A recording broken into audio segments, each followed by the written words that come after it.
ជំរាបសួរបងប្អូនទាំងអស់គ្នាក្នុងថ្ងៃនេះខ្ញុំនិយាយអំពីព័ត៌មានពីរពាក់ព័ន្ធទៅនឹងធនាគារកណ្ដាលបានរក្សានៅអត្រាការប្រាក់គឺមិនទម្លាក់អត្រាការប្រាក់ទេគឺនៅដដែលអញ្ចឹងបងប្អូនអ្នកទិញមាសឬក៏លក់មាសហ្នឹងគឺយើងក្តាប់នៅព័ត៌មាននេះគឺដឹងថាបងប្អូននឹងចំណេញនៅក្នុងការទិញមាសឬលក់មាសហើយហេតុអីបានជាខ្ញុំថាចំណេញពីព្រោះការតម្លៃទីផ្សារមាសគឺយើងត្រូវតែដឹងព័ត៌មានពាក់ព័ន្ធទៅនឹងនយោបាយពាក់ព័ន្ធទៅនឹងការទម្លាក់អត្រាការប្រាក់ពាក់ព័ន្ធទៅនឹងសង្គ្រាមពាក់ព័ន្ធនឹងទីផ្សារហ្នឹងគឺបងប្អូនត្រូវតែយល់ដឹងដែរអញ្ចឹងយើងមកមើលព័ត៌មានកាលពីថ្ងៃទី20គឺព័ត៌មាននេះចេញនៅម៉ោង1ពេលព្រឹកចង់ម៉ោង1ពេលព្រឹកហើយបើយើងនៅខ្មែររបស់យើងគិតថាម៉ោង1នេះគឺបងប្អូនដេកលក់អស់ហើយអញ្ចឹងណាដេកលក់ហើយព័ត៌មាននេះគឺចេញម៉ោង1ហើយអញ្ចឹងភាសាអង់គ្លេសគេដាក់ថា Federal Fund Rate យើងប្រែថាធនាគារកណ្ដាលសហរដ្ឋអាមេរិកអញ្ចឹងយើងមកមើលទាំងអស់គ្នានៅត្រង់កន្លែងនេះខ្ញុំទៅសេអង់គ្លេសរៀងជាប់ដែរប៉ុន្តែយើងអានថា previous ហ្នឹងមានន័យថាខែមុនណាខែមុនគឺតម្លៃអត្រាការប្រាក់របស់សហរដ្ឋអាមេរិកនេះគឺ 4.50 ហើយកន្លែងនេះខ្ញុំដាក់ថា forecast ហ្នឹងគឺការព្យាករណ៍ពេលតែការព្យាករណ៍ហ្នឹងគឺវាមិនមែនសុទ្ធទាំងអស់ទេគឺអញ្ចឹងគឺការព្យាករណ៍របស់គេគឺ 0.50 ដដែលប៉ុន្តែអ្វីដែលជាក់ស្ដែងគឺអ្វីជាក់ស្ដែងនៅត្រង់កន្លែងនេះគឺ actual ហ្នឹងគឺជាក់ស្ដែងអញ្ចឹង 4.50% អញ្ចឹងមានន័យថានៅក្នុងខែនេះគឺធនាគារកណ្ដាលសហរដ្ឋអាមេរិកនេះគឺអត់បានទម្លាក់អត្រាការប្រាក់ឬក៏ដំឡើងអត្រាការប្រាក់ទេគឺនៅដដែលអញ្ចឹងណាគឺនៅដដែលអញ្ចឹងខ្ញុំបញ្ជាក់ជូនដែរថា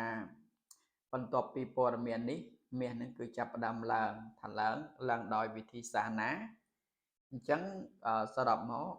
ដើម្បីយល់ដឹងអំពីធនាគារកណ្ដាលអញ្ចឹងបើសិនជាធនាគារកណ្ដាលទម្លាក់អត្រាការប្រាក់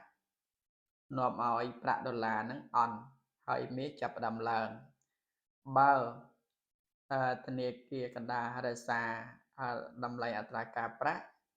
មាសហ្នឹងគឺចាប់ដើមដុល្លារល្អគឺចាប់ដើមធ្លាក់ចុះហើយបើសិនតែយើងក្តាប់រួមថា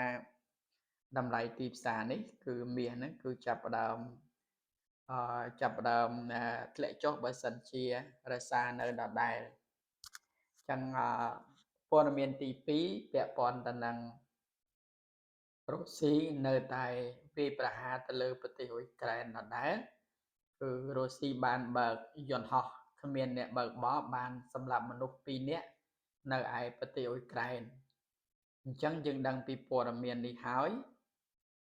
អញ្ចឹងបើដឹងពីព័ត៌មាននេះហើយយើងមើលអំពីគេហៅថាតម្លៃទីផ្សារដែលវារត់ឡើងហៅថាបច្ចេកវិទ្យាឬក៏បច្ចេកទេសនៅក្នុងការយើងប្រាក់យកប្រាក់ចំណេញណាអញ្ចឹងមាសមុននឹងព័ត៌មាននេះមានន័យថានៅក្នុងថ្ងៃទី19ខែ3ឆ្នាំ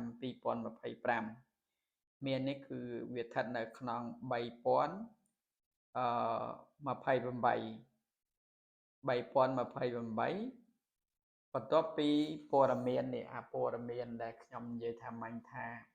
ធនាគារកណ្ដាលគឺរក្សាតម្លៃអត្រាការប្រាក់ហ្នឹងមាសហ្នឹងគឺចាប់ផ្ដើមឡើងទៅដល់2049ហើយក៏ធ្លាក់មកវិញពីច្រឡំ3049ធ្លាក់មកវិញគឺ 46ឡើងទៅវិញ3056ធ្លាក់មកវិញទៀត3046ឡើងទៅវិញទៀតគឺឡើងដល់3051គឺធ្លាក់ចុះធ្លាក់ឡើងគឺរហូតដល់ពីល្ងាចមិញហ្នឹងគឺធ្លាក់មកដល់ពី3026ហើយឥឡូវគឺនៅត្រឹងនៅក្នុង3030 31 32ហ្នឹងឯងចឹងគឺឃើញថាព័ត៌មាននេះបើសិនជាយើងក្តោបរួមគឺតម្លៃមាសនេះវាស្ថិតនៅវាដើរនៅក្នុងពី3022ហើយ3056 57ហ្នឹងមាសនៅក្នុងថ្ងៃនេះគឺរត់នៅក្នុងរង្វង់ហ្នឹងឯងចឹងបើសិនជាចុះមកដល់3026បងប្អូនចាប់ផ្ដើមបាយទុកចោលទៅចាំវាឡើងទៅដល់3057 60ឯងបងប្អូនចាប់ផ្ដើមសែលតម្លាក់មកក្រោមវិញមកយើងយក profit អីឲ្យឆ្ងាយមកដល់3028 29អីក៏អាហ្នឹងក៏វាចំណេញដែរអញ្ចឹងខ្ញុំចែកព័ត៌មានតែប៉ុណ្្នឹងឯងពាក់ព័ន្ធទៅនឹងតម្លៃទីផ្សារមាសដែលបានឡើងចុះនៅក្នុងថ្ងៃនេះសូមអរគុណ